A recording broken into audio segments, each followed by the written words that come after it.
Far from your chinekyo, hoya sinabayo, abayo marira. Thank you so much. Nitwa Blaise Mucyo. I'm artist in gospel music. Kwandika indirimbo ni akazi nuvuga ngo uranyapproachinga iyo wishimiye ibikorwa byanjye hanyuma tugakora akazi kwandika indirimbo.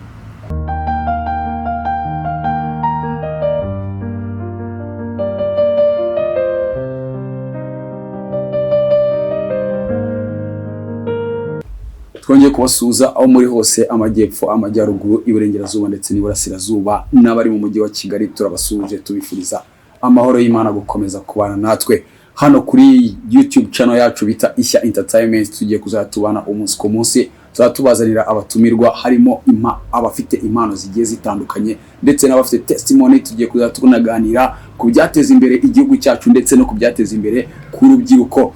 Rero nkuko mubibona imbere ya kamera yacu turi kumwe n'umuhanzi udasanzwe, aratangira atwibwira ariko atwibwire mu buryo bwa gihanzi. Ariko nanone mutibagire gukanda subscribe kugira ngo tuzaye tubana umunsi ku munsi. Turakwakiriye. Thank you. Chinekyo, hoya sinabayo, abayo marira. Yeah. I don't wanna go down, yongera imbaraga. Be by my side, my Lord, yeah. Thank you so much. Nitwa Blaise Mucyo. I'm artist in gospel music. Yeah, thank you so much. Uratubwiye ngo uri umu artiste ariko turashaka ko wivuga byimazeyo. Urivuga utubwire igihe watangiriye umuziki, utubwire se umuziki umaze kukugeza kugeza kuri uyu munsi wa none. Ese niki umuziki wahinduye ku buzima bwawe, cyangwa se utubwiye ko uririmba gospel, niki gospel yawe ishobora kuba yarahinduye ku bandi bantu? Ese uraririmba gusa bikarangirira aho ngaho? Utubwire nimva n'imvano yo kugira ngo utekereze ko watangira gukora gospel. Murakoze cyane. Nkuko nababwiye nitwa Blaise Mucyo, then nishimiye no kubana namwe. Nishimiye ko mwampaye n'ikaze kuri Ishya Entertainment. It's my first time ndetse kuri kamera. Murakoze. So ndi umu artist, ndirimba gospel music. I think cyo nkeka nuko hari icyo imariye abantu kuko irabafasha. Gerageza kwandika mu buryo bufasha imbaga nyamwinshi. Hanyuma hari byinshi yangejejeho, yampaye amahoro yo mu mutima. Icyambere ni ukuririmbira Imana, even no gusenga. Mbafite intego ya mbere bari ugusenga, iya kabiri worship, kuririmbira Imana kugira ngo nanjye numve nyuzwe mu mutima wanjye. And then iyo ibyo ngibyo bibaye bitanga resulta ku bantu nabo bameze nkuko nanjye meze, bikabaruhura umutima, bigatuma nabo bibafasha mu kuramya Imana. So natangiye umuziki ndirimba bisanzwe, indirimbo zisanzwe, secular music. Hari abazizi nyamara nza gusanga atari wo muhamagaro wanjye. Hanyuma nza gusanga amahoro yanjye, ibyishimo byanjye biba mu kuramya Imana. Kugeza kuri ubu ngubu umaze kutubwira yuko wabanje gukora secular music, hanyuma ubu ngubu ukaba uri gukora gospel. Ese ugikora secular music wabonaga bidakunda? Se wabonaga bitwara imbaraga? Cyangwa se tugaragarize kwanza itandukaniro kugeza kuri uyu munsi wa none hagati ya mbere yuko ukora secular music na n'ubu ngubu urimo urakora gospel music? Yes, itandukaniro rirahari, ariko buriya nta kintu kitagira challenge cyangwa se kidakomera, uko usanga n'ubundi challenge nakundaga gufacingana nazo cyangwa guhura nazo muri secular music, haba mu gukora ama audio, ama video, n'ubundi still now usanga no muri gospel izo challenges zirimo. Ahubwo haba bitandukanye cyane kuko usanga ukora ibifasha abantu benshi kurusha uko we wakora ibigushimisha. So muri secular music byavagamo already nashoboraga no kujya n'ahantu nka performinga mu maclub, ajya kuririmba amaklaoke. Ariko ni bimwe nakubwiye, buri muntu aba afite umuhamagaro we, buri muntu aba afite ikintu navuga ngo kizamugeza kure, cyangwa se ikintu byita umuhamagaro kuko naho byavagamo. Nari maze kugira public kurikira indirimbo zanjye zisanzwe inazikunda, ndenza gusanga nyamara muri njyewe hari uri muri njye ari we umvugiramo, uzatuma ntambutsa ubutumwa ukagera ku bantu benshi. Umaze kutubwira ko rero nanone wahisemo gukora gospel, ese kugeza kuri ubu ngubu ufite indirimbo zingahe?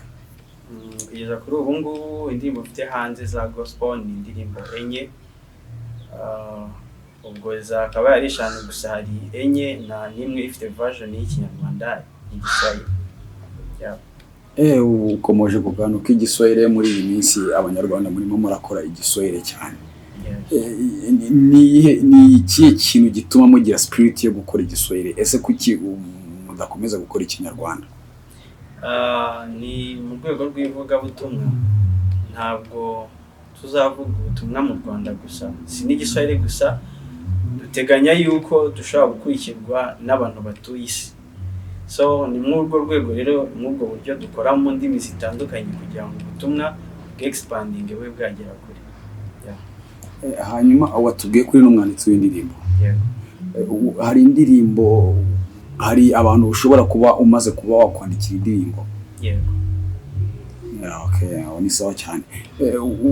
Iyo wandikiye, kugira ngo wandikire umuntu indirimbo bisaba iki? Ese ko tuzi ko muri iyi minsi umuntu kwandikira undi indirimbo bisaba amafaranga, ese nawe n'ubwo buryo ubikoramo cyangwa se ubikora mu buryo bw'umuhamagaro gusa, cyangwa se ukavuga uti njye uyu nguyu ni umurimo w'Imana? Ubikora mu ruhe rwego cyangwa se mu buhe buryo?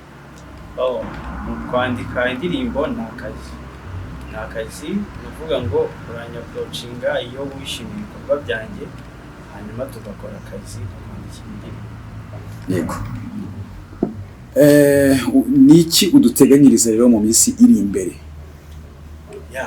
Bateganyiriza ibintu byinshi byiza cyane, bateganyiriza album ameze neza, bateganyiriza collaboration ameze neza.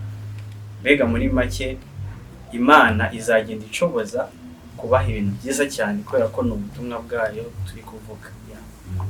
Okay, tuzi neza ko aba artiste benshi bakunda kugira aba role model. Ese wowe waba ufite role model? Ndamufite. Ninde ukwinspira wowe? Hano mu Rwanda muri gospel, umuntu ukunda kwinspira ni mbere yari Gentil Bigizi, ariko ntabwo nyine akiri gukora cyane, nanjye umurebereho. Gusa hanze ni Kanjomo, I think abantu bashaka kuba babazi, baririmbana na Maverick City. Waturirimbiraho akaririmbo ka Kongo wakwinspiraga cyane akiri mu Rwanda? Tiba twinshi, akaririmbo kavuga nahereye mu buto bwanjye niruka inyuma y'iminsi ari kwiransize, abajije abanduta uko nakwiruka inyuma y'iminsi nisige, negereye n'abakambwe ngo bangire inama isumbizi ndi mu buzima. Je n'ai jamais trouvé la réponse que je veux.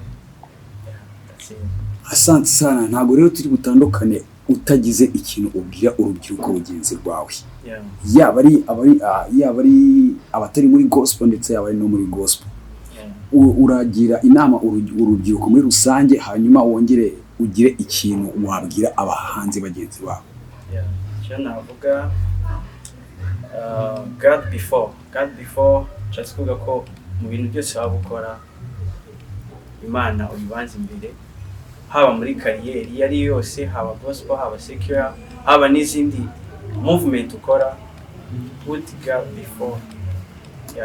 Nicyo kintu cya mbere numva nabanza kubwira urubyiruko rugenzi rwanjye.